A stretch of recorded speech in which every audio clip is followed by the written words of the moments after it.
अस्सलाम वालेकुम रहमतुल्लाह।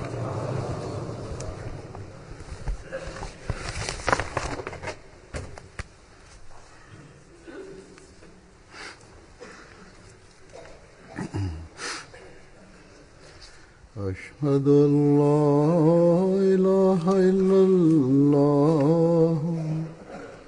वहदहु ला शरीका लहु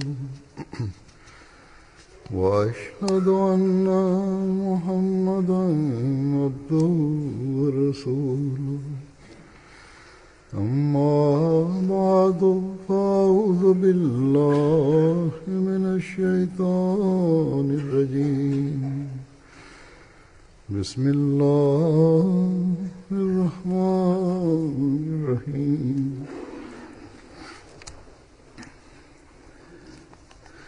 अल्हम्दुलिल्लाहि रब्बिल आलमीन अर्रहमानिर रहीम मालिकि यौमिद्दीन इय्याका नअबुदु व इय्याका नस्तईन اهدنا الصراط المستقيم صراط الذين أنعمت عليهم غير المغضوب عليهم ولا الضالين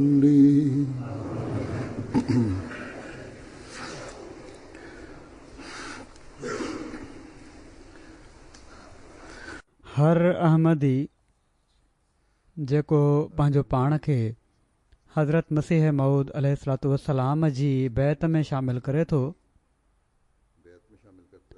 रूहानी, अख़लाक़ी, इल्मी, एतिक़ादी बहितरीअ जे लाइ हिकिड़ो अहद करे थो।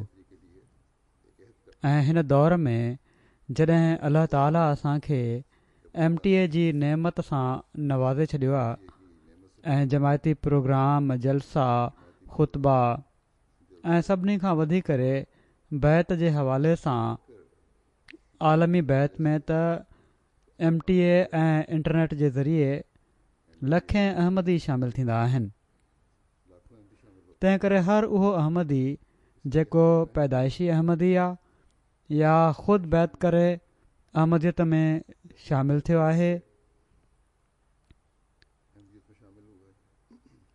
ही नथो चई सघे त असांखे त बैत जे अहद जो पतो ई कोन्हे।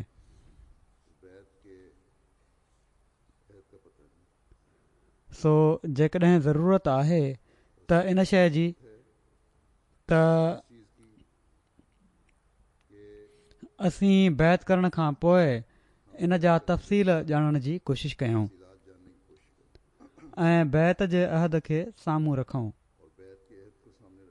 जेकॾहिं असीं बैत जे शर्तनि में बयानु कयल अख़लाक़ी बहितरी जे शर्तनि खे ई साम्हूं रखूं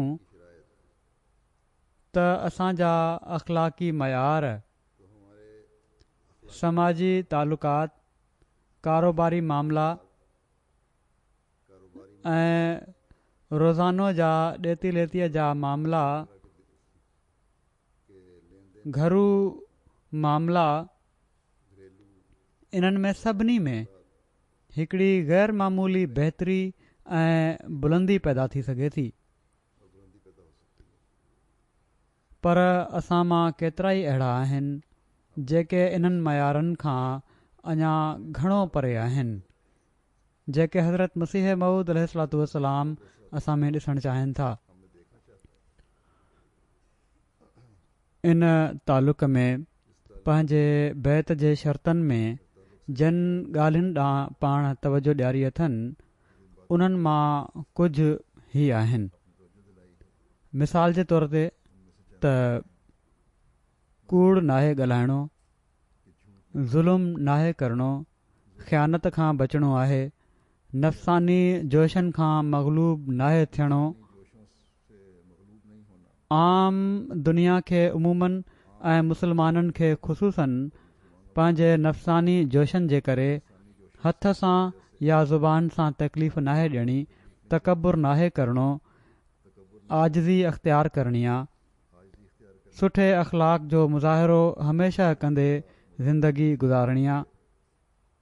उमूमन इंसान ज़ात खे फ़ाइदो पहुचाइण जी कोशिश करणी आहे।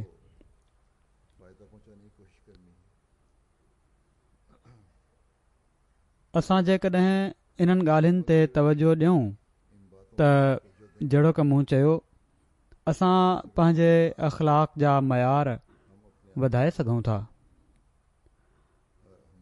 पंहिंजे अंदरि आला अख़लाक पैदा करे सघूं था। न सिर्फ़ अख़लाक जा आला मयार हासिल करे सघूं था, ऐं पर उन्हनि जी बुलंदियुनि खे छुई सघूं था। पर जेकॾहिं असीं जाइज़ो वठूं त असांजे अंदरि बि हिकिड़ो फ़िक्र जोॻो अंग अहिड़ो आहे जेको बावजूद बैत जे अहद जे इन्हनि ॻाल्हियुनि ते अमल नथो करे।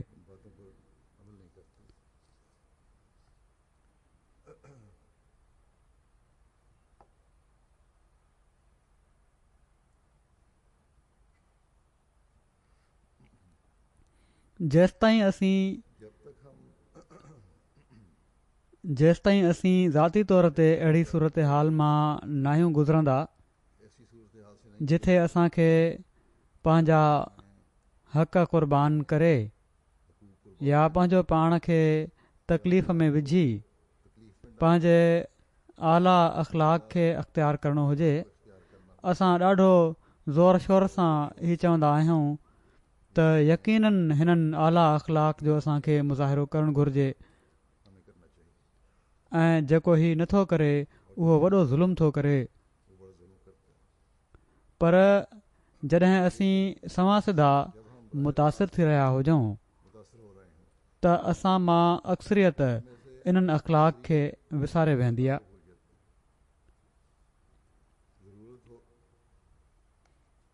जेकॾहिं ज़रूरत पवंदी आहे त पंहिंजी ॻाल्हि खे अहिड़ी तरह वर वकड़ ॾेई पेश कंदा आहियूं जो उन में सचाई नाहे रहंदी, ऐं पर उहा कूड़ जे वेझो पहुची वेंदी आहे। पंहिंजा हक़ हासिल करण जे लाइ कॾहिं कॾहिं ज़ुल्म बि करे वेंदा आहिनि के माण्हू, कॾहिं कॾहिं ख़यानत जा मुर्तकिब थी वेंदा आहिनि ऐं कूड़ियूं शाहिदियूं पंहिंजो पाण खे ख़यानत खां बचाइण जे लाइ पेश करे छॾींदा आहिनि। जेकॾहिं हथ सां न त वात सां त अक्सर पंहिंजे मक़सद खे पूरो करण जे लाइ ॿियनि खे तकलीफ़ ॾेई छॾींदा आहिनि। आजिज़ी ॾेखारण जे बदिरां अना ग़ालिब अची वेंदी आहे, ऐं अक्सर करे तकबुर जो घटि या वधीक इज़हार बि थी वेंदो आहे।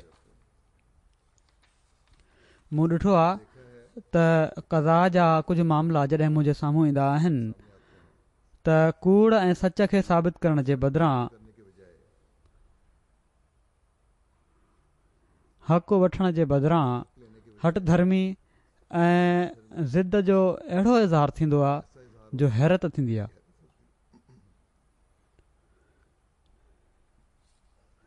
कारोबारनि में सचाईअ ते बुनियाद जे बदिरां ज़ाती मफ़ाद हासिल करण ॾांहुं वधीक तवजो रहंदी आहे। इन ते मुस्तज़ाद ई त धुरिन जेके वकील कया हूंदा आहिनि उहे पंहिंजी पेशेवाराणी महारत ॾेखारण जे लाइ ऐं पंहिंजी बरतरी साबित करण जी कोशिश में अहिड़ियूं ग़लति बयानियूं कंदा आहिनि जेको कूड़ हूंदो आहे। तोड़े उहे ॾेती लेती जा मामला हुजनि या ज़ाल मुड़ुस जे झेड़े जा या कंहिं बि क़िस्म जा मामला हुजनि, वकीलनि जे करे ड्रिघा थी वेंदा आहिनि। सो अहमदी वकीलनि खे बि घुरिजे ऐं धुरिन खे बि त हू पंहिंजे बैत जे अहद ऐं अल्लाह ताला जे ख़ौफ़ खे पंहिंजे मफ़ादनि ते तरजीह ॾियनि। हीअ त ज़ाहिर आहे त जहिड़ा थींदा ई उन वक़्तु आहिनि जॾहिं सही तौर ते या ग़लति जाइज़ या नाजाइज़ शिकवा ऐं शिकायतूं पैदा थियणु शुरू थींदियूं आहिनि, बदज़नियूं पैदा थियणु शुरू थींदियूं आहिनि। अहिड़े वक़्त में हिकिड़े मोमिन जो कमु आहे त जहिड़नि खे वधाइण जे बदिरां पंहिंजे ज़िदनि ते अड़िजी वञण जे बदिरां अल्लाह ताला जी रज़ा ख़ातिर पंहिंजे अंदरि नरमी पैदा करे जमायती निज़ाम या क़ज़ा में पंहिंजा मामला आणनि। ऐं कोशिशि हीअ हुजे त असीं पाण में भाइर आहियूं, असां हिननि ग़लति फ़हमियुनि या जाइज़ नाजाइज़ शिकायतुनि खे ख़तमु करे पाण में प्यार ऐं मुहबत सां ज़िंदगी गुज़ारणी आहे। पर जेकॾहिं जंहिंजे ज़िमे हक़ बणिजे थो ऐं जंहिंजो हक़ बणिजे थो ॿई ज़िदरी तबियत जा मालिक हुजनि त पोइ तोड़े जमायती निज़ाम आहे या क़ज़ा आहे या अदालत मुल्की अदालत बि आहे।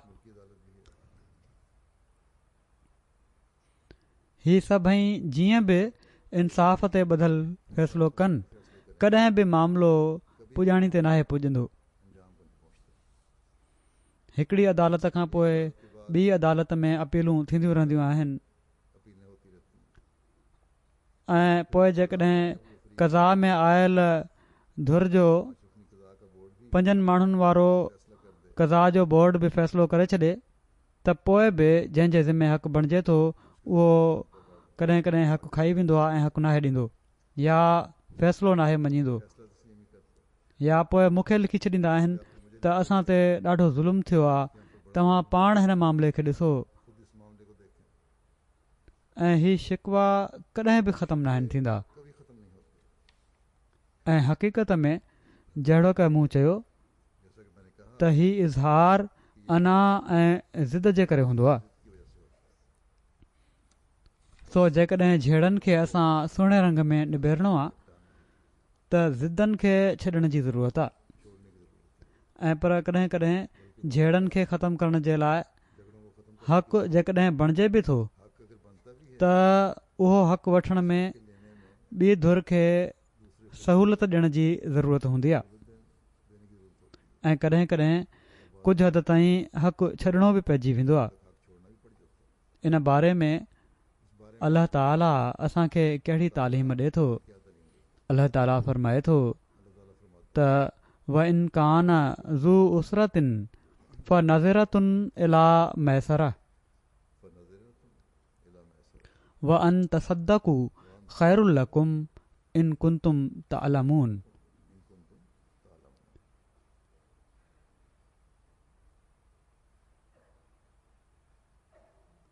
ऐं जेकॾहिं को तंग हाल थी करे अचे त उन जी आसूदगी ताईं उनखे मोहलत ॾियणु घुरिजे। ऐं जेकॾहिं तव्हां पंहिंजा कर्ज़ माफ़ करे छॾियो, ख़ैरात करे छॾियो त हीउ तमामु भलो आहे। जेकॾहिं तव्हां इल्मु रखो था त तव्हांखे ख़बर हुअणु घुरिजे त तव्हां ते बि अहिड़ियूं हालतूं अची सघनि थियूं जॾहिं मजबूरियूं हुजनि। ऐं सभिनी खां वधीक ही त अल्लाह ताला असांखे असांजनि केतिरनि ई मामलनि में डर ॾिए थो। ऐं जेकॾहिं अल्लाह ताला जेको सभिनी ताक़तुनि जो मालिक आहे असांखे असांजे मामलनि में पकड़णु लॻी पए त असांजो को ठिकाणो न रहे। सो ज़रूरी आहे त असां हिक ॿिए जे मामलनि में नरमी ऐं सहूलियत जो वर्ताउ कयूं। हीअ हिकिड़ी उसूली हिदायत आहे। रोज़ानो जे मामलनि में बि, कारोबारनि जे मामलनि में बि, कर्ज़नि जी ॾेती लेती जे मामलनि में बि ही शयूं हमेशह यादि रखणु घुरिजनि। पाण सॻोरन सल्लल्लाहु अलैहि वसल्लम बि मोमिननि खे बार बार तवजो ॾियारी आहे त तव्हां दुनिया में रहम ऐं नरमीअ खां कमु वठो त आसमान ते ख़ुदा ताला बि तव्हां सां रहम जो वर्ताउ कंदो। न त असांखे हर वक़्तु यादि रखणु घुरिजे त असांजो बि हिकिड़े ॾींहुं हिसाबु थींदो। जेकॾहिं अल्लाह ताला सिर्फ़ु हक़ ते फ़ैसिलो करणु लॻी पए त बख़्शिश तमामु ॾुखी थी पए। सो अल्लाह ताला जे रहम ऐं बख़्शिश खे जज़्ब करण जे लाइ असांखे दुनिया में पंहिंजनि मामलनि में नरमी ऐं रहम जो वर्ताउ हिक ॿिए सां करणु घुरिजे। सिर्फ़ु सख़्ती ऐं पकड़ ऐं सिर्फ़ु पंहिंजे हक़ जो फ़िकिर न हुजे। पाण सॻोरन सल्लल्लाहु अलैहि वसल्लम बि कर्ज़ वसूल करण वारनि खे कर्ज़ ॾियण वारे सां नरमीअ जो वर्ताउ करण ते सवाब जी ख़ुशख़बरी ॾिनी आहे। जीअं त हिकिड़ी रिवायत में अचे थो त पाण सॻोरन सल्लल्लाहु अलैहि वसल्लम फरमायो आहे त जंहिं शख़्स कंहिं खां कर्ज़ जी रक़म वठणी हुजे ऐं हू उनखे मुक़ररु कयल वक़्तु गुज़रण खां बाद मोहलत ॾिए थो त हर उहो ॾींहुं जेको मोहलत जो गुज़रे थो उहो उन जे लाइ सदको हूंदो। ऐं पाण सॻोरन सल्लल्लाहु अलैहि वसल्लम हिकिड़े हंधि फरमायो आहे त सदको ऐं ख़ैरात तव्हां जिन बलाउनि ऐं ॾुखियाईनि खे ऐं मुसीबतुनि खे ख़तमु कंदा आहिनि। सो केॾो न भलो सौदो आहे त पंहिंजे भाउ खे सहूलियत ॾियणु सवाब जो हक़दार बि बणाए रहियो आहे ऐं केतिरनि ई बलाउनि ऐं ॾुखियाईनि खां बि असांखे बचाए रहियो आहे। सो अल्लाह ताला थोरी बि नेकी खे अजुर खां बिना नाहे छॾींदो। जेकॾहिं असीं क़ुर शरीफ़ जी हिन सोनहरी हिदायत खे यादि रखूं ऐं पाण सॻोरन सल्लल्लाहु अलैहि वसल्लम जे इरशाद खे साम्हूं रखूं त हिकिड़े पुरअमन मुआशिरे जो क़याम अमल में अचे। बेचैनियूं पोइ न पखिड़िजनि, कॾहिं बि रंजिशूं ड्रिघियूं न थींदियूं वञनि। फ़ैसिलनि ते अमल दरामद कराइण वारनि इदारनि जो बि हर्ज न थिए। हू इन्हनि झेड़नि खे निबेरण जे बदिरां कंहिं तामीरी कम जी मनसूबाबंदी करे सघनि था। क़ज़ा जो बि हर्ज न थिए। तोड़े क़ज़ा इन ई मक़सद जे लाइ बणाई वई आहे त फ़ैसिला थियनि, पर जेकॾहिं फ़ैसिलनि खे मञण में ॿई धुरियूं नरमी जो रवैयो रखनि त खाम खां जो हर्ज न थिए। ऐं कॾहिं कॾहिं के मामला हिकिड़े ई मामले जे ड्रिघे हलण जे करे ॿिया मामला मुतासिर थींदा आहिनि, उहे मुतासिर न थियनि। ऐं ख़ुदि धुरियुनि खे जेके क़ज़ा में अचण या अदालतुनि में वञण ऐं वकील करण जा ख़र्च बर्दाश्त करणा पवंदा आहिनि, उन्हनि खां बि बचत थी वञे। कॾहिं कॾहिं त अहिड़ा ज़िदीरा हूंदा आहिनि जो हू पंहिंजो नुक़सानु बर्दाश्त करे वठंदा आहिनि, पर इहो ई चाहींदा आहिनि त फ़ैसिलो असांजे हक़ में थिए ऐं इन जे लाइ जेसि ताईं वञी सघिजे थो वञिजे। ऐं पोइ जहिड़ो क मूं चयो त मूंखे बि लिखंदा आहिनि के माण्हू, के धुरियूं, त हाणे तव्हां इन मामले खे ॾिसो त जेकॾहिं ज़िद न हुजनि, अनाऊं न हुजनि, त पोइ मुंहिंजो वक़्तु बि हिननि फज़ूल ॻाल्हियुनि में ज़ाया थियण खां बची वञे। मां कॾहिं कॾहिं मामला ॾिसण खां पोइ जॾहिं धुरियुनि खे जवाबु ॾींदो आहियां, पर जेकॾहिं उन्हनि जी मर्ज़ी जो जवाबु नाहे हूंदो त पोइ बि पंहिंजी ॻाल्हि ते हू ज़िद ते क़ाइमु रहंदा आहिनि, अड़ियल रहंदा आहिनि त न असां ई ठीकु आहियूं। ऐं इहो ई ज़िद हूंदो आहे त फ़ैसिलो बि असांजे हक़ में थिए ऐं सहूलियत बि असां का नाहे ॾियणी ॿी धुर खे। मुंहिंजे वाज़े तौर ते लिखण जे बावजूदि कॾहिं कॾहिं वॾे हठ सां 3-4 महीने ख़त लिखी वेंदा आहिनि त असां पंहिंजे मामले जे बारे में लिखियो होसीं ऐं असां हक़ ते आहियूं। हिन भेरे फ़ैसिले खे ॿीहर ॾिठो वञे ऐं असांखे असांजो हक़ु ॼारायो वञे। मां ही नथो चवां त क़ज़ा जा फ़ैसिला 100% दुरुस्त हूंदा आहिनि, पर 80-85% बहरहाल दुरुस्त हूंदा आहिनि ऐं जेके शाहिदियूं ऐं सबूत पेश कया वेंदा आहिनि उन्हनि जी रोशनी में उहे सही हूंदा आहिनि। जेकॾहिं ग़लति बि हूंदा आहिनि त नियत ते शक नथो करे सघिजे। पंहिंजे तरफ़ां नेक नियती सां ही माण्हू फ़ैसिला कंदा आहिनि। सो जेकॾहिं हिकिड़ी धुर जे ख़्याल में उन जो हक़ बणिजे थो पर फ़ैसिलो उन जे ख़िलाफ़ थो थी वञे त इन ते क़ज़ा ते या काज़ीअ ते इल्ज़ाम न लॻाइणु घुरिजे। किन माण्हुनि खे ही इल्ज़ाम लॻाइण जी बि आदत पइजी वेंदी आहे। उन्हनि हक़ीक़तुनि जे मुताबिक़ ई फ़ैसिलो कयो हूंदो आहे। जेकॾहिं कंहिं फ़ैसिले में को इबहाम हुजे या ॿी धुर जे ख़्याल में इन फ़ैसिले में इबहाम आहे त धुर जी दरख़्वास्त ते कॾहिं कॾहिं मां बि फ़ाइल घुराए ॾिसी वठंदो आहियां, पर जहिड़ो की मूं चयो त अक्सर फ़ैसिला सही हूंदा आहिनि ऐं सिर्फ़ बदज़नियुनि जे करे शक ऐं शुबा दिलि में पैदा कया वेंदा आहिनि। सो बदज़नियुनि खां बचणु घुरिजे।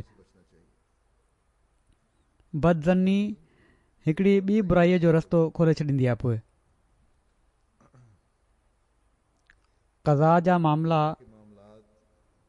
सवां सिधा ॾेती लेती जा हुजनि, कारोबारी हुजनि या घरू हुजनि, हर मामले में डायरेक्ट या इनडायरेक्ट माली ॾेती लेती जो मामिलो बणिजी वेंदो आहे। किथे हक़ महर जी अदायगी आहे, किथे सामान जी अदायगी आहे, ज़ाल मुड़ुस जे झेड़नि में ऐं ॾेती लेती जे मामलनि में त आहिनि ई माली मामला अक्सर दफ़ा। त बहरहाल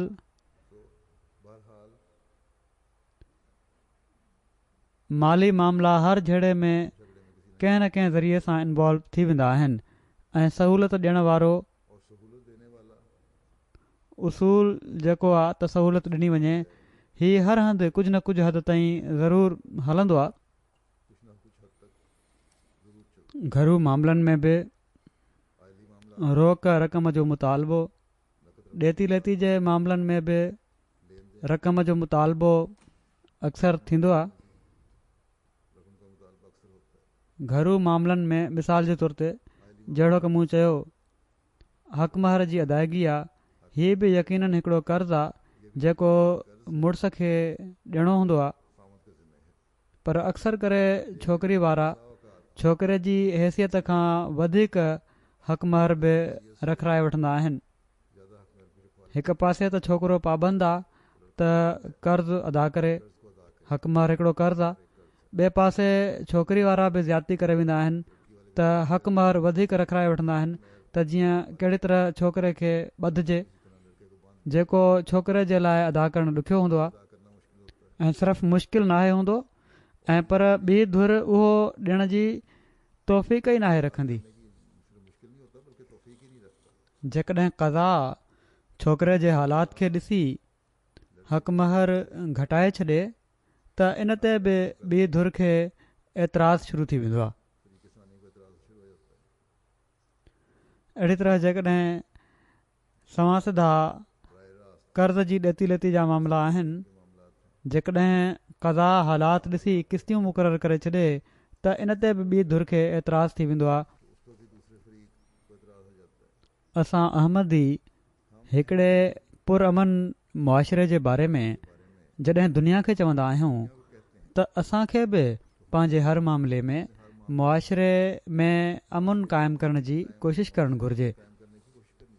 असहाब पंहिंजे मामलनि में कहिड़ा रवैया रखंदा हुआ, इन जी हिकिड़ी झलक हिकिड़े वाक़े मां मिले थी।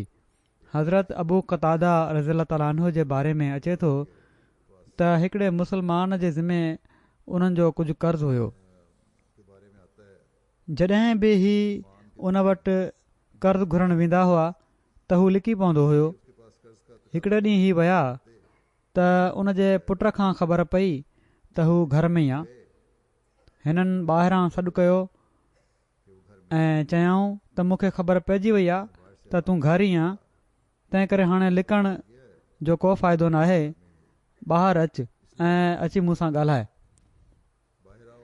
जॾहिं उहो शख़्स ॿाहिरि आयो त हिननि उन खां लिकण जो सबबु पुछियो त उन चयो त असुलु ॻाल्हि हीअ आहे त अॼुकल्ह मुंहिंजो तमामु घणो हथु तंग आहे, तमामु माली हालात ख़राबु आहिनि मुंहिंजा, मूं वटि कुझु न आहे। इन सां गॾोगॾु हीअ बि आहे त बजड़े वाल आहियां, ॿार घणा आहिनि, उन्हनि जा ख़र्च बि पूरा करणा आहिनि। इन ते अबू क़तादा चयो त छा वाक़ई ईअं जीअं तूं चएं पियो थो? त उन चयो त ख़ुदा जो कसम मुंहिंजो इहो ई हाल आहे। इन ते उन्हनि उन जो सॼो कर्ज़ु माफ़ु करे छॾियो। त हीअ आहे उहो रवैयो जेको मोमिननि जो हिक ॿिए जे लाइ नरम रवैये ऐं मुहबत ऐं प्यार खे फैलाइण वारो आहे, जंहिंसां अमुन जी फिज़ा क़ाइमु थींदी आहे। पर इन में कर्ज़ु ॾियण वारे जी हालत जो बि बयानु आहे। उहो ज़िदीरो ऐं रक़म खाइण वारो न हो, ऐं पर उनखे अहसासु ऐं शर्मसारी आहे त कर्ज़ु अदा नथो करे सघां। इन जे लाइ लिकंदो वते पियो, पर हीअ न चयई त ॾियणो नाहे। जॾहिं त अॼुकल्ह अहिड़ा मामला बि साम्हूं अची वेंदा आहिनि जेके इन खां बिल्कुलु उबते पासे जा आहिनि, त कर्ज़ु वठंदा आहिनि ऐं पोइ हीअ साबित करण जी कोशिशि कंदा आहिनि त असां न वरितो होसीं। सो अमुन जो मुआशिरो ॿिन्ही धुरियुनि जे रवैये सां क़ाइमु थींदो आहे। कर्ज़ु ॾियण वारे या जंहिंजो हक़ु बणिजे थो उन तरफ़ां सहूलियत ॾियण सां, ऐं कर्ज़ु वापसि करण वारे जो जंहिंजे ज़िमे हक़ जी अदायगी आहे उन जे तरफ़ां ज़िमेदारी जे अहसास ऐं अदायगी जे अहसास जे करे ऐं फ़िक्र जे करे। सो हज़रत मसीह मऊद अलैहिस्सलातु वस्सलाम जी बैत में अची असांखे बि अहिड़े क़िस्म जा अहसास पैदा करण जी ज़रूरत आहे। क़ज़ा तोड़े सहूलियत ॾे या न ॾे, या क़ज़ा कंहिंखे अदायगी जे लाइ पाबंद करे या न करे, हक़ु वठण वारे खे पंहिंजे नरम जज़्बात जो इज़हार करणु घुरिजे ऐं हक़ु ॾियण वारे खे अदायगी जी ज़िमेदारी जो अहसासु करे पोइ इन अदायगी जे लाइ भरपूर कोशिशि करणु घुरिजे। हक़ अदा न करणु ऐं पोइ हठु ॾेखारणु, इन जो हिकिड़ो वाक़ियो हज़रत मुस्लिह मऊद रज़ियल्लाहु तआला अन्हु बयानु फरमाइनि था त हिकिड़े शख़्स जो घर जो केस हुयो कादियान में। मसवाड़ ते रहण वारा उन जो घरु ख़ाली न पिया कनि। उहो शख़्स जंहिंजो घरु हुयो उहो कादियान में न रहंदो हुयो ऐं पर फ़ौज में नौकरी कंदो हुयो ऐं साल में कुझु ॾींहंनि जे लाइ कादियान ईंदो हुयो। हज़रत मुस्लिम मऊद फरमाइनि था त मां उनखे चयो त तूं फ़ौज में नौकरी करे पियो थो, साल में 15-20 ॾींहंनि जे लाइ तूं ईंदो आहीं सिर्फ़ु कादियान में। एतिरो वक़्तु त तूं महिमान खाने में बि रही सघीं थो, लंगर खाने में, दारू ज़ियाफ़त में रही सघें थो, या पंहिंजे कंहिं दोस्त वटि बि तरसी सघें थो। हिन वक़्तु हिते घरनि जी कमी आहे। जेकॾहिं तूं मसवाड़ ते रहण वारे खे सिर्फ़ु पंहिंजे 2-3 ॾींहंनि जे क़याम जे लाइ कढियो त उनखे ॾाढी तकलीफ़ थींदी। ऐं पोइ पाण मिसाल ॾिनऊं उनखे त ॾिस असाबनि त ॿाहिरां अचण वारनि खे पंहिंजूं जाइदादूं बि ॾेई छॾियूं, पर तूं 10-15 ॾींहंनि जे क़याम जे लाइ 11.5 महीना रहण वारे खे घरां कढणु चाहीं थो। पाण फरमाइनि था त मुंहिंजी इन ॻाल्हि जो उन ते ॾाढो असरु थियो। चवणु लॻो त हुज़ूर तव्हां सही था फरमायो, उनखे तंग करणु मुंहिंजी ग़लती आहे, पर तव्हां इन मसवाड़ ते रहण वारे खां बि त पुछो त उन गुज़िरियल 8-9 महीननि खां मुंहिंजी मसवाड़ नाहे ॾिनी।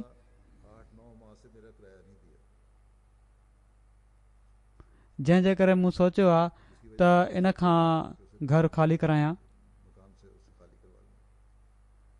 इन ते पाण हज़रत मुस्लिम चवनि था त मां उन घर मालिक खे चयो त हीउ माक़ूल सबबु आहे ऐं तुंहिंजो को ॾोह नाहे, ॾोह उन ई जो आहे जेको पंहिंजो केस पेश करे पियो थो ऐं हीअ बि नथो पियो ॿुधाए त मां हेतिरनि महीननि खां मसवाड़ बि नाहे ॾिनी। पाण फरमाइनि था त उन वक़्तु मुंहिंजी अजीब हालत हुई त मां उन शख़्स जी जेको घर मालिक हुयो उन जी दिलि खे नरम करण जी कोशिशि कई हुई, पर उन हिकिड़ी अहिड़ी ॻाल्हि करे छॾी जंहिंजो मूं वटि को जवाबु न हो। जेकॾहिं ॿी धुर मसवाड़ ॾिनी हुजे हा त फरमाइनि था त मां मैदान मल्हे वरितो हुयो, पोइ मां जेको फ़ैसिलो करणु चाहियां पियो थी वञे हा, पर उन त मसवाड़ बि कोन ॾिनी हुई ॿिए, ऐं पोइ कब्ज़ो बि ॼमायूं रखणु चाहे पियो।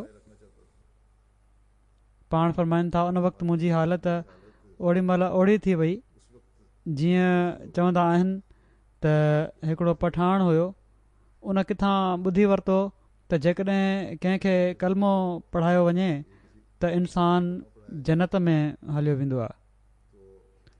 उन हिकिड़े हिंदू खे पकिड़े वरितो त कलमो पढ़। हिंदू चयो त मां हिंदू आहियां, मूंखे कलमे सां मुंहिंजो छा वञे। उन चयो न पढ़, न त तलवार उन कढी वरिती त मां तोखे क़तलु करे छॾींदुसि। आख़िर हिंदू चयो त ठीकु आहे, पढ़ाए मूंखे कलमो। पठाण चवणु लॻो त तूं पाण पढ़, मां न पढ़ाईंदोमांइ। हिंदू चवणु लॻो त मां कीअं थो पढ़ी सघां, मूंखे कहिड़ी ख़बर त कलमो कहिड़ी शइ आहे, तूं मुस्लमान आहीं, तूं मूंखे पढ़ाए, तोखे ईंदो हूंदो। पठाण चवणु लॻो त मूंखे त नथो अचे, अॼु क़िस्मत ख़राबु आहे, न त अॼु मां तोखे कलमो पढ़ाए जन्नत में हलियो वञा हा। पाण फरमाइनि था त अहिड़ी तरह मां नसीहत करे घर मालिक जी दिलि नरम कई।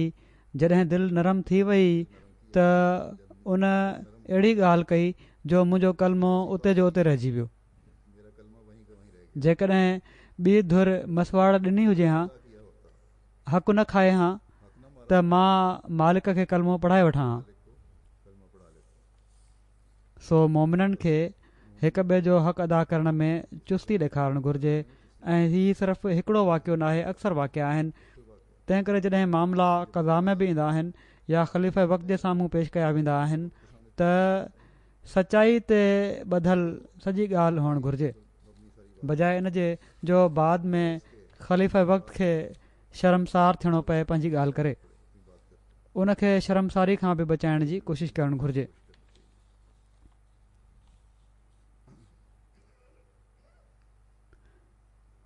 अॼु जहिड़ो की मूं चयो केतिरा ई मामला आहिनि अहिड़ा बि जो हक़ु वठण वारे जे रवैये खे असां नरम करे बि वठूं त हक़ु ॾियण वारे जो रवैयो मामिलो अॻिते वधणु नाहे ॾींदो। ऐं पोइ हीअ बि शिकवो हूंदो आहे त असां सां नरमी नाहे कई वई।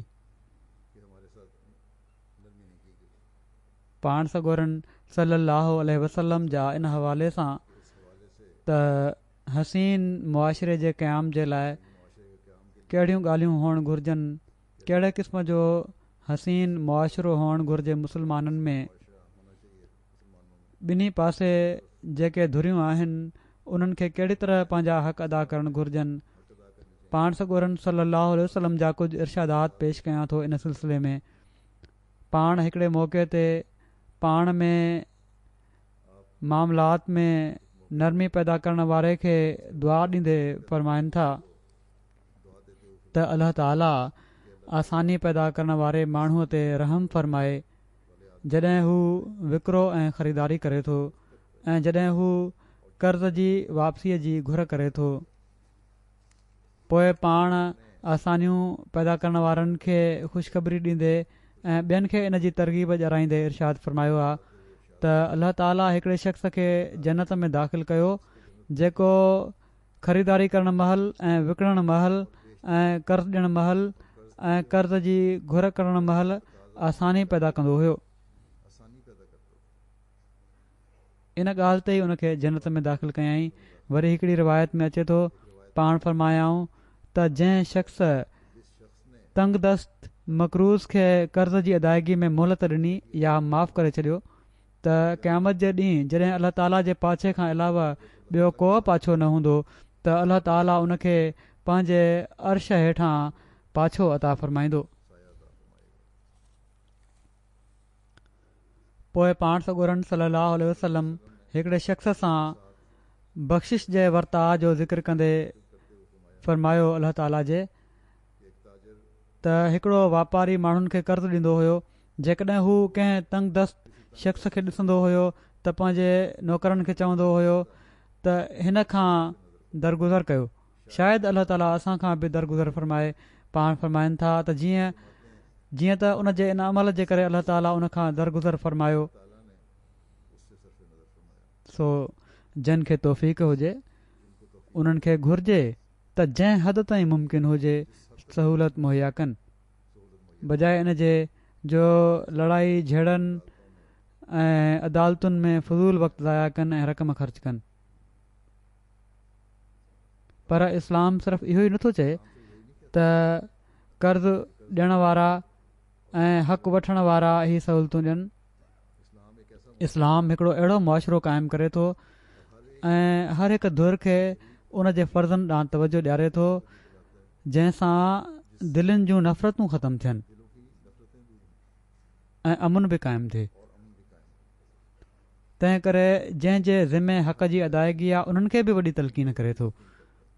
हाणे हज़रत मुस्लिम मऊद जेको मिसाल ॾिनो आहे ऐं केतिरा ई मिसाल साम्हूं अची वेंदा आहिनि त बिना कंहिं मजबूरी जे हक़ जी अदायगी में लैतोलाल खां कमु वठंदा आहिनि माण्हू, ऐं अहिड़नि माण्हुनि जो कॾहिं बि निज़ाम साथ नाहे ॾींदो ऐं न ॾेई सघे थो। जेकॾहिं अहिड़नि माण्हुनि जो साथ ॾियणु लॻी पऊं त पोइ हक़ खाइण वारनि खे खुलियल मोकल मिली वेंदी ऐं अमुन जे बदिरां मुआशिरे में फितनो ऐं फ़साद बर्पा थी वेंदो। हज़रत मसीह मऊद अलैहिस्सलाम जे शर्तनि में हिकिड़ो हीअ बि शर्त आहे त फ़साद खां बचण जी कोशिशि कंदुसि। जीअं त पाण सॻोरन सल्लल्लाहु अलैहि वसल्लम इन बारे में बि असांखे हिदायत सां नवाज़ियो आहे।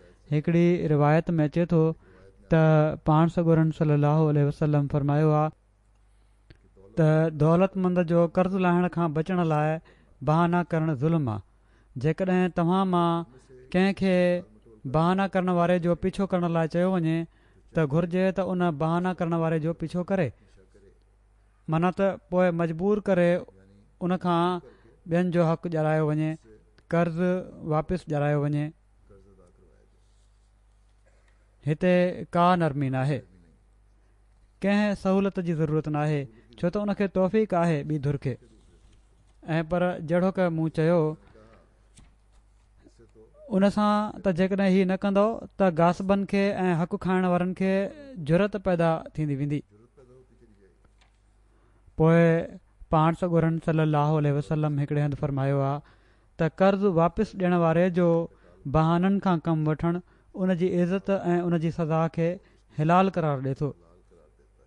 सो निज़ाम जमायत जो फ़र्ज़ु आहे त अहिड़नि हक़ खाइण वारनि खे सज़ा ॾिए जेकॾहिं उहे ताउन नथा कनि त, ऐं जॾहिं क़ज़ा जे फ़ैसिलनि जे मुताबिक़ तामील न करण वारनि ऐं हक़ खाइण वारनि खे सज़ा मिलंदी आहे त पोइ उन्हनि खे लुढ़ न करणु घुरिजे त असां सां नरमीअ जो वर्ताउ नाहे कयो वियो।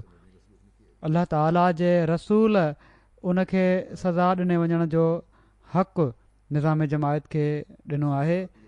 मुल्की कानून बि अहिड़नि माण्हुनि खे सज़ा ॾींदो आहे।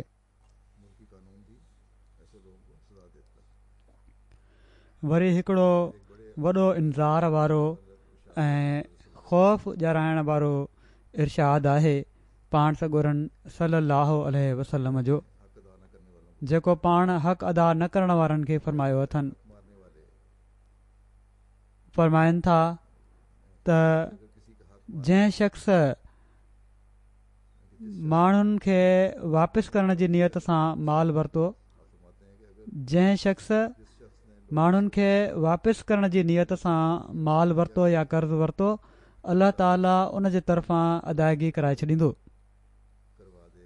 ऐं फरमाइनि था त जेको शख़्स माल खाइण ऐं तल्फ़ करण जी नियत सां कर्ज़ु वठंदो, अल्लाह ताला उनखे तल्फ़ करे छॾींदो। सो जेकॾहिं नियत नेक हुजे त अल्लाह ताला वसीला ऐं ज़रिया पैदा फ़रमाए छॾींदो आहे। या कर्ज़ु ॾियण वारे जी दिलि में नरमी जा जज़्बात पैदा करे छॾींदो आहे। पर जेकॾहिं नियत ई नेक न आहे त पोइ अलाह ताला बि उन खे सज़ा ॾींदो आहे। पाण सॻोरा सल्लल्लाहु अलैहि वसल्लम त उमूमनि अहिड़े शख़्स जो जनाज़ो न पढ़ंदा हुआ जंहिंजे ज़िमे कर्ज़ु हुजे ऐं उन जी जाइदाद या मौजूदु रक़म उहो कर्ज़ु लाहिण जेतिरी न हुजे। पाण सॻोरा सल्लल्लाहु अलैहि वसल्लम कर्ज़ खां बचण जी दुआ बि घुरंदा हुआ ऐं पर कर्ज़ ऐं कुफ़र खे पाण मिलायो अथनि। जीअं त हिकिड़ी रिवायत आहे, असां बि चवनि था त मां पाण सॻोरनि सल्लल्लाहु अलैहि वसल्लम खे ई फरमाईंदे ॿुधो त मां कुफ़र ऐं कर्ज़ खां अल्लाह जी पनाह घुरां थो। हिकिड़े शख़्स अर्ज़ु कयो त या रसूलल्लाह, छा कर्ज़ जो मामिलो कुफ़र जे बराबरि कयो वेंदो? इन ते पाण सॻोरनि सल्लल्लाहु अलैहि वसल्लम फरमायो, हा। इन बारे में वधीक वज़ाहत हज़रत आयशा जी हिकिड़ी रिवायत मां बि मिले थी। पाण फरमाइनि थियूं त रसूलुल्लाह सल्लल्लाहु अलैहि वसल्लम निमाज़ में हीअ दुआ घुरंदा हुआ त ए अल्लाह, मां गुनाहनि ऐं कर्ज़ खां तुंहिंजी पनाह चाहियां थो। कंहिं चवण वारे अर्ज़ु कयो त या रसूलल्लाह, तव्हां अल्लाह ताला खां कर्ज़ जे बारे में केतिरी घणी पनाह घुरंदा आहियो? इन ते पाण सॻोरनि सल्लल्लाहु अलैहि वसल्लम फरमायो त हिकिड़ो शख़्स जॾहिं मकरूज़ थी वेंदो आहे त ॻाल्हि करण महिल कूड़ ॻाल्हाईंदो आहे, वाइदो करे ख़िलाफ़वर्ज़ी कंदो आहे। सो ही सबबु आहे जो पनाह घुरणु घुरिजे ऐं सौ सिधो कर्ज़ु वठण वारा बि वधि में वधि कर्ज़ु वठण खां बचनि ऐं उन्हनि खे बचणु घुरिजे ऐं जेकॾहिं वरितो हुजे त पोइ अदायगी जो फ़िक्र बि करणु घुरिजे ऐं हक़नि जी अदायगी बि जेका कर्ज़ वांगुरु ई आहे इन जी अदायगी ॾांहुं बि संजीदगी सां तवजो ॾियणु घुरिजे। क़ज़ा जे फ़ैसिलनि खां पोइ जेकॾहिं हक़ ऐं कर्ज़ माफ़ु कराइणा हुजनि त पोइ ॿी धुर खां माफ़ु कराइणु घुरिजनि। जंहिंजो हक़ अदा करिणो आहे उहो ई पंहिंजो हक़ माफ़ु करे सघे थो या उन में सहूलियत ॾेई सघे थो। सो जमायत जे माण्हुनि खे इन तरफ़ ॾाढी तवजो जी ज़रूरत आहे। कर्ज़नि जी अदायगीअ जे बारे में हज़रत ख़लीफ़तुल मसीह अव्वल रज़ियल्लाहु ताला अन्हु हिकिड़ो नुस्ख़ो ॿुधायो आहे। मकरूज़ जेकॾहिं उन ते अमल कनि त केतिरा ई माण्हू लिखनि था कर्ज़नि जे बारे में त ही उन ते अमल करे ॾिसनि। पाण फरमाइनि था त हिकु त इस्तिग़फ़ार तमामु घणो कंदा कयो, ॿियो ही त फज़ूल ख़र्ची छॾे ॾियो। अक्सर कर्ज़ माण्हू इन लाइ वठंदा आहिनि जो फज़ूल ख़र्ची करे रहिया हूंदा आहिनि, ख़्वाहिशूं वधाए रहिया हूंदा आहिनि। ऐं टियों पाण फरमायाऊं त जेकॾहिं हिकु पैसो बि मिले त कर्ज़ु उहो वापसि कयो। थोरी थोरियूं रक़मूं जेकॾहिं किथां बि अचनि थियूं तव्हां वटि ऐं जंहिं हद ताईं तव्हां उहे ख़र्चु करण खां पोइ उन जी अदायगी करे सघो था उहो अदायगी करण ॾांहुं तवजो कयो। गॾु कंदा वञो या हूअं अदा कंदा वञो क़िस्तनि में। त बहरहाल हिकिड़ो फ़िक्र हुअणु घुरिजे त नंढी खां नंढी रक़म बि जेकॾहिं अचे थी, बचति थिए थी, उनखे ऐं बचति करणी आहे पंहिंजो पाण खे तकलीफ़ में विझी त उहा कर्ज़ जी अदायगी थियणु घुरिजे। के माण्हू शौक़ में कर्ज़ु वठंदा आहिनि, ही फज़ूल ख़र्ची आहे। वॾियूं वॾियूं कारियूं वठंदा आहिनि। कंहिं मूंखे लिखियो त मूं वटि कार त आहे पर फ़लाणी कार मूंखे ॾाढी पसंदि आहे ऐं पैसा कोन्हनि, छा मां बैंक मां कर्ज़ु खणी उहा कार ख़रीद करे सघां थो? त हिकु दफ़ो जेकॾहिं इंसानु कर्ज़ु वठी वठे त पोइ कर्ज़नि में घिरंदो वेंदो आहे। सो इन्हनि फज़ूल ख़्वाहिशुनि खां बचणु घुरिजे। अहिड़ी तरह केतिरनि ई माण्हुनि कारोबार करणु शुरू कया आहिनि। को तजुर्बो न आहे, नौजवान आहिनि ऐं कारोबार जे नाले ते माण्हुनि खां रक़मूं वठी छॾियऊं। तजुर्बो न हुअण जे करे सॼो कारोबार ख़तमु थी वियो, पाण बि मोहताज थी विया ऐं माण्हुनि जा बि पैसा खणी ॿुॾी विया। त अहिड़नि माण्हुनि खे बि एहतियात करणु घुरिजे ऐं ॾियण वारनि खे बि बजाए इन जे जो बाद में शिकवा पैदा थियनि ऐं केस कनि, पहिरियां ई सोची सम्झी कर्ज़ ॾियणु घुरिजनि कंहिंखे जेकॾहिं कारोबार में बि लॻाइणो आहे त, छो त पंहिंजी बि रक़म उन्हनि जी ॿुॾंदी आहे ऐं जंहिं शख़्स खे ॾिनो हूंदो अथनि उहो वीचारो त नाहे हूंदो, कॾहिं कॾहिं त शरारत सां माण्हू करे रहिया हूंदा आहिनि या नियत ई नेक नाहे हूंदी, ऐं इन जे करे पोइ केसनि में फासी ज़लील ऐं ख़्वार बि थींदा आहिनि। बहरहाल इन्हनि शयुनि खां असांखे बचणु घुरिजे त जीअं हिकिड़ो पुरअमन मुआशिरो असांजे अंदरि हमेशह क़ाइमु रहे। अलाह ताला असांखे पंहिंजनि ज़िंदगियुनि में हिकिड़ो हक़ीक़ी मोमिननि वारो रंग पैदा करण जी तौफ़ीक़ अता फ़रमाए ऐं हिकिड़ो पुरअमन मुआशिरो असीं क़ाइमु करण वारा थियूं, ऐं जेके आला अख़लाक आहिनि, आला मयार आहिनि अख़लाक जा, जंहिंजी हज़रत मसीह मऊद अलैहिस्सलाम असां मां तवक़ो रखी आहे, जंहिंजो क़ुर शरीफ़ में बि ज़िक्र आहे, जंहिं ते पाण सॻुरनि सल्लल्लाहु अलैहि वसल्लम बि तवजो ॾियारी आहे, उन्हनि खे अख़्तियार करण वारा थियूं।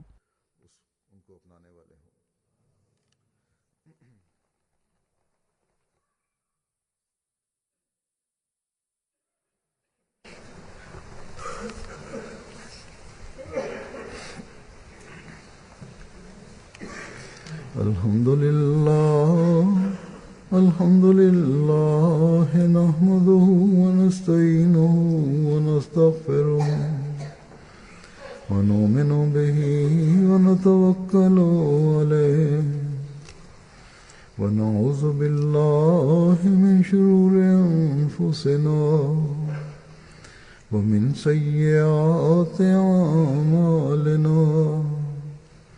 मन यहदिहिल्लाहु फला मुदिल्ल लहु व मन युद्लिल्हु फला हादिय लहु व नशहदु अल्ला इलाहा इल्लल्लाह व नशहदु अन्ना मुहम्मदन अब्दुहु व रसूलुहु। इबादल्लाहि रहिमकुमुल्लाह इन्नल्लाह यामुरु बिल अदलि वल इहसानि व ईताइ ज़िल क़ुर्बा व यन्हा अनिल फ़हशाइ वल मुनकरि वल बग़ि यइज़ुकुम लअल्लकुम तज़क्करून। उज़्कुरुल्लाह यज़्कुरकुम वदऊहु यस्तजिब लकुम व लज़िक्रुल्लाहि